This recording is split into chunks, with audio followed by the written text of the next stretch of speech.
Erim bilan ajrashib, otni kallasidek pul va uy undiraman deganlar, chuchvarani xom sanabsiz, videoni oxirigacha tomosha qilsangiz, tushuntirib qo'yaman.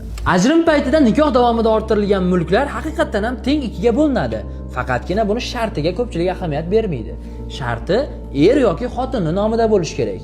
Xotinning onasi, erni onasi, qaynona, qaynotalari nomidagi mulklar hech qachon teng taqsimlanmaydi. Bundan tashqari erkak ayolini uy-joy bilan ta'minlashga, farzandlariga uy olib berishga majbur emas. Hech qaysi qonunchilik unga bunaqa majburiyat yuklamaydi.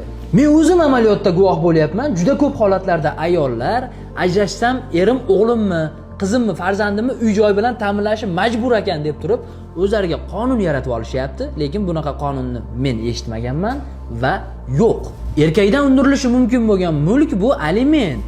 Agarda nomida mol-mulki bo'lmasa, faqatgina erkak ayoliga aliment to'laydi xolos. Aliment ham unaqa bir narsa orttirib yuboradigan darajada katta chiqmaydi O'zbekiston sharoitida.